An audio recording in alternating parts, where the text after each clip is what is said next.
inta jawaabaha aanan bixin waxaan rabaa horta awalan inaan iraado dhowr qodob bidillah albaari inaan ka iraado dadkii youtuberada ah ama facebook ley waxa weye xaqiiqatan dadka facebook leyda la yiraahdo ama youtuberada waxaa la yirahdaa xoogsato marka dadka ayaga ah ay maaragtay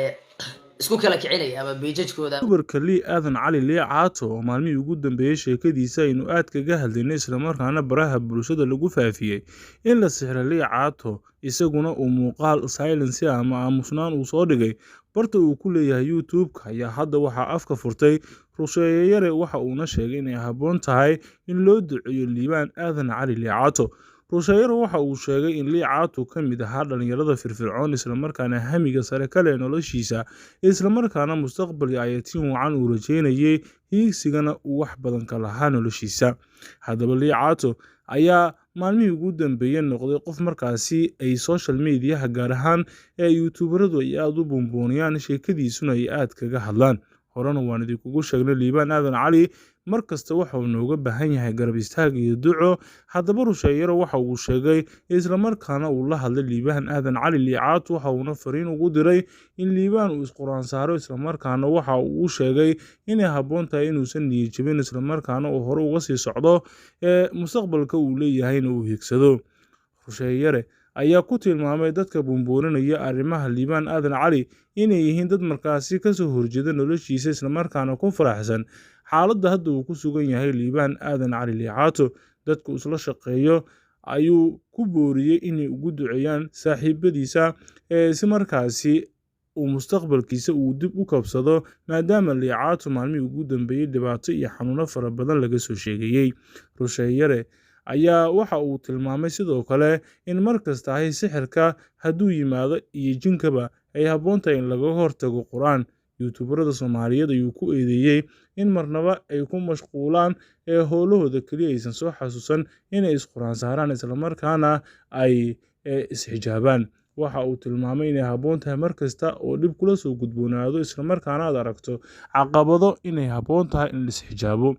Rusheeye Yare waxa uu dul istaagay arrimaha Liibaan Aadan Cali Lee Caato Lee Caato ayuu ku tilmaamay inuu ahaa shakhsiyaadka ama dhalinyarada ee uu baraha bulshada ka taageero isla markaana ah mid shakhsi dhalinyaro ah comedian dhalinyaraduna ay aad ugu tiixan yihiin haddaba Liibaan Aadan Cali ayaa weli intuu soo fadhiistay YouTube uusan ka hadlin si official ama si rasmi ah waxa haysta ama waxa laga sheegayo inay sax tahay iyo inay been tahayba laakiin muuqaal uu soo duubay maalin ka hor oo afka u xirneed ay dadka kala duwan siyaabo kala duwan ay arrimahaasi uga hadleen inkastoo waxa uu tabanayo uu soo dhigay ama uu soo dul saaray screen-ka YouTube-ka haddaba Rusheeye Yare ayaa waxa uu fariin u diray isla markaana Liibaan uu si gaar ula hadlo wuxuu yiri marka hore alla ka cabso isla markaana taqwada badi salaada iyo waliba wax kasto cibaadadana ina ku dadaashan isku day marka intaas oo wanaag ah sameeyso wax badan ayaa ku hagaagaya isla markaana alla meel kasta ayuu ka xijaabaya isla markaana sheedaan iyo shar isma arkaysan Lee Caato ayaa lagu booriyay inuu yahay qof qalbi furan isla markaana wanaag badan dhalinyaraduna ay aad u jecel yihiin kaliya inta ka dhiman ay tahay in uu ku dadaalo alla ka cabsiga haddaba Rusheeye Yare ayaa mararka qaarkood marka xaaladda sidan oo kale ay noqoto afka ayuu furtaa isagoona la hadla dadka youtuberada ama dadka baraha bulshada caanka ku ah isla markaana muuqaaladoodu dadku ay aad u jecel yihiin ama ay taageeraan Lee Caatona dadkaas ayuu ka mid yahay oo waliba dadka faniga ah inta badan madadaalada iyo waliba waxyaabaha qosolka badan dadka u soo gudbiya Rusheeye Yare ayuu ku amaanay Lee Caato in si degdeg ah uu u bilaabo madadaalada uu madadaali jiray dhalinyarada Soomaaliyeed ku tixaan isla markaana daawada baraha bulshada haddaba Lee Caato ayaa arrintan waxa ku bilaabay saaxiibadii Ceesho Milix ahaayeen isla markaana ay soo wada shaqeeyeen Malaysia ku sugan waxa ayna tilmaameen in Lee Caato la sixray isla markaana ummadda Soomaaliyeed ka codsadeen inay u duceeyaan isla markaana ay alla u bariyaan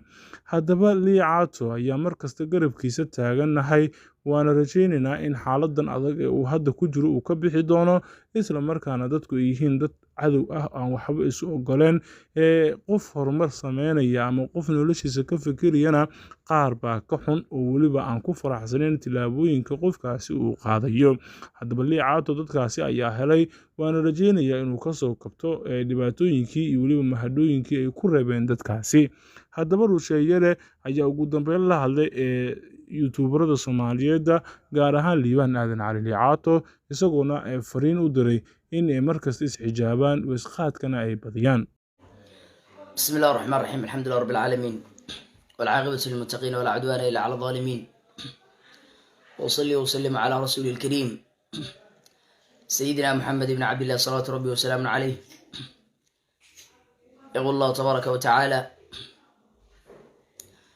ود كثير من أهل الكتاب لو يردونكم من بعد إيمانكم كفارا حسدا من عند أنفسهم إلى آخر الآية. ويقول النبي عليه الصلاة والسلام: الحسد يأكل الحسنات كما تأكل النار الحطب، وكما قال عليه الصلاة والسلام. waxaan leeyahay soo dhawaada insha allahu tacaala guruubyada ku sheer gareeya si walaalo badan ay maaragtahay jawaabta ay iyadoo waafi ay u qaataan ama ay u qancaan insha allahu tacaala. jawaabtaas intaanan bixin ka horna waxaan rabaa inaan ka hadlo dhowr qodob. xaqiiqatan waxaa qabsaday social media waxaa qabsaday baan rabaa iyadan insha allahu tacaala dhowr kalimaad inaan ka idhaahdo insha allahu tacaala. marka soo dhawaada billahi albaari 600 oo qof bay marayaan hadda. waxaan rabaa insha allahu tacaala 1000 qofood soo noqda idin dhihi jiray, laakiin hadda waxaan idin leeyahay 10,000 hala noqdo 10,000 dadkaas soo ururan insha allahu tacaala. inta jawaabaha aanan bixin waxaan rabaa horta awalan inaan iraado dhowr qodob biidnillahi albaari inaan ka iraado dadkii youtuberada ah ama facebook ley. waxa weeye xaqiiqatan dadka facebook leyda la yiraahdo ama youtuberada waxaa la yirahdaa xoogsato. marka dadka ayaga ah muuqaalada ay qaateen ay maaragtay isku kala kicinay ama page-kooda u isticmaalahayay. waxaan rabaa dadka ayaga inaan xaqiiqada u sheego dadkii jawaabta iga sugayna kadib inaan u tilaabo biidnillahi albaari insha allahu tacaala. soo dhawaa dadka dhahay isoo qabo live aan ku jiraa. dad badan baa isugayay, saacado badan buu qaatay dadkii sugitaanka ay sugayeen ama jawaabihii ay maaragtay sugayeen iyadoo waafi ah. haddaan ka jawaabaya marka insha allahu tacaala. meelo badan baa laiga soo wacay oo dadka dhahayaan sheekh jawaabtaada waxaa loo sugayay sida maaragtay madaxweyne la dooranayo oo kale. marka 1k baa la maraya hadda 1k. waxa waye dadka ha kasii tilaabaan insha allahu tacaala, ha kasii tilaabaan biidnillahi albaari. waxaan rabaa inaan isku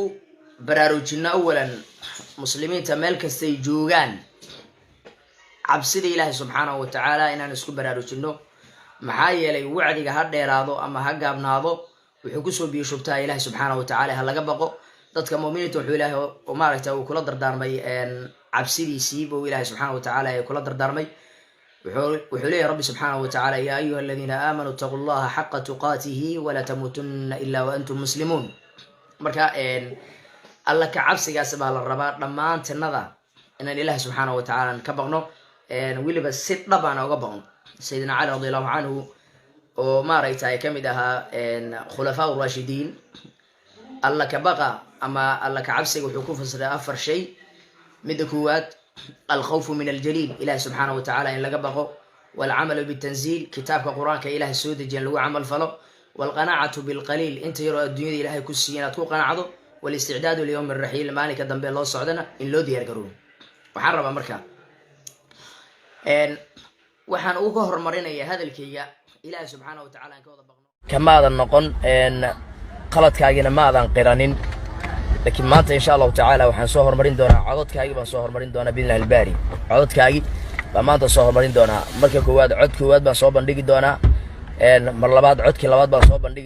soo bandhigi doonaa. marka saddexaad codkii saddexaad oo adiga ahaa ee wadaadka ee dadka quraaminayay ee ummadda kaa fakalla ee maaragtay hilibkoodii aad cunaysa codkaagii baan u dambaysiin doonaa. labadaa cod kale